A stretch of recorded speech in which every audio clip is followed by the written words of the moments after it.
This video will be going through problem set number 3, question 5.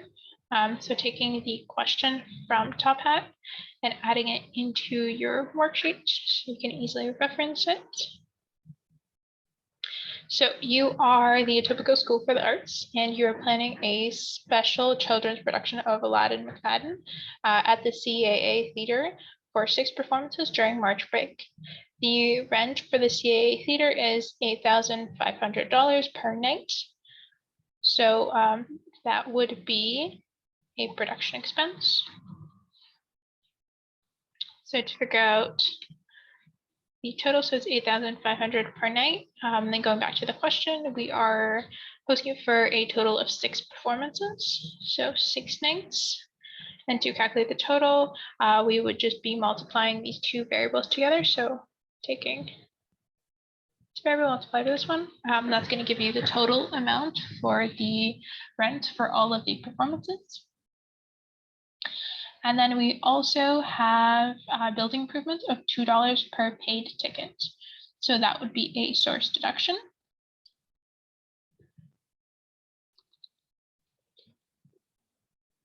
They are $2.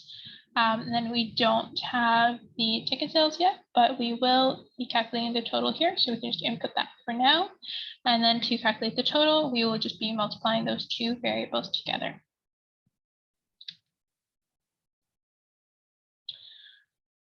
People buying tickets will also need to pay a convenience charge of $5 per order. The taxes plus the convenience charge are billed on top of the ticket price, so they will not be included as a source deduction because they are not being taken away from the ticket price. But the building improvement and the 3% card charge are. So to calculate the card charge, we are going to need to use the rounding function to make sure it's to 2 decimal places. So it's 3% based on a $30 ticket. So what we're going to do is we're going to take your 0.03, which is 3% in decimal form, and then we're going to multiply it by $30. We're going to put comma 2 because we want it to 2 decimal places.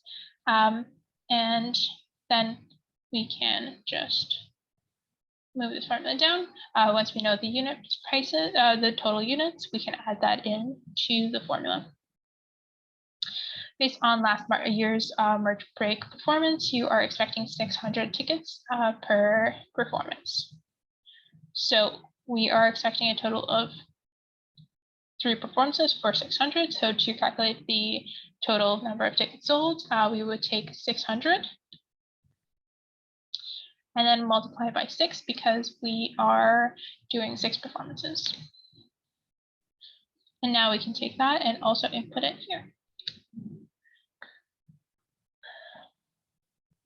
So the rent is paid at the end of the show during settlement. So again, that will be a operating expense, which we've already included. Because the show is made up of volunteers, volunteer unpaid actors, you have a significant savings in costs and also qualify for the royalty rate without charge of revenue of $200 per performance to the dramatic publishing. So it's $200 for royalty.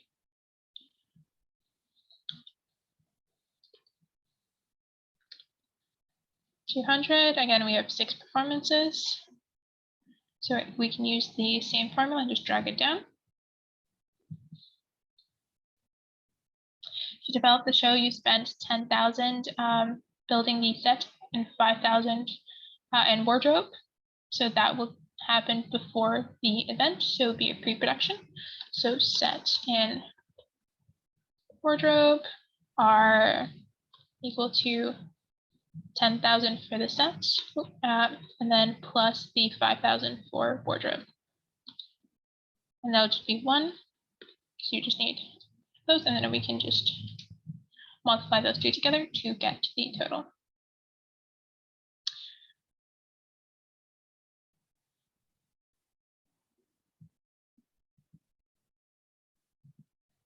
Oh, okay, so I actually misunderstood the question. So second wardrobe are actually only 10,000. That is my bad. And then the 5,000 is for the tech here. Then just to clarify why I'm still adding the 1 unit and using the formula, it's a good habit to get into and it's easy to change. So for example, if you needed more tech, you can easily just change the number of units and add it that way. That's just the way I prefer to organize it. To help you sell out the theater production, you pay a publicity and marketing agency $8,000. So again, all of that's going to happen before the event. So it will be a pre-production expense.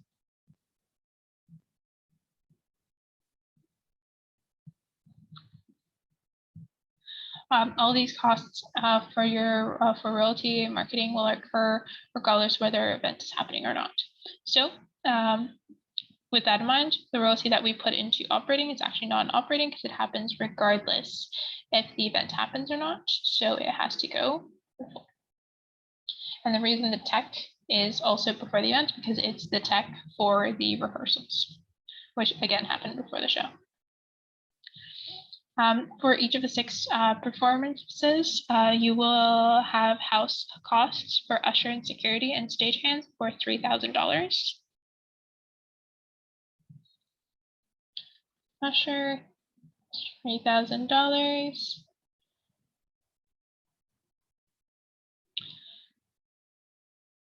So this is for each of the 6 performances. So it's actually not 1 unit, but it will be in fact 6 because it's $3,000 per night. Audiovisual technician for each show will cut you $1,000, so they'll cost you $1,000. So AV is 8,000, and again we have 6 performances, so it's 1,000 a night. To raise additional revenue, you sell the programs at $5 each, and you average 1 sale per every 4 tickets. So this will be an ancillary revenue. So if we are selling programs at $5, so programs $5 each, to figure out the total units sold, if we're selling it for every 4th person, we just take the total amount for all of the nights and then divide it by 4. And then again, just calculating the total of the 2.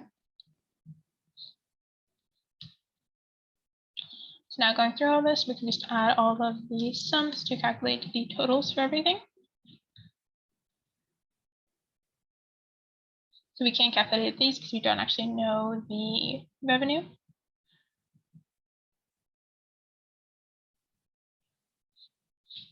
Since this is based on how many items you sell, and the more tickets you sell, the more programs you would sell, this would be considered a variable revenue.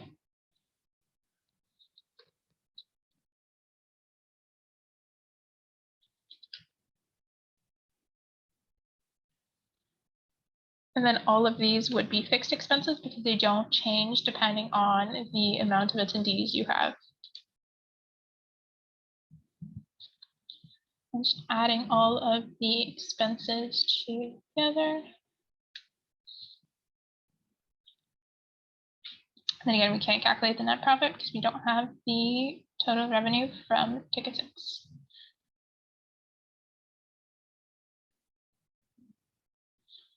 Based on online and in-person tickets sold, what is your average revenue per ticket sold? So actually, we do have to calculate the total revenue. So to calculate it, we are just going to put in, since we have the total here, we know that they're being sold for $30. So the total would be 100,000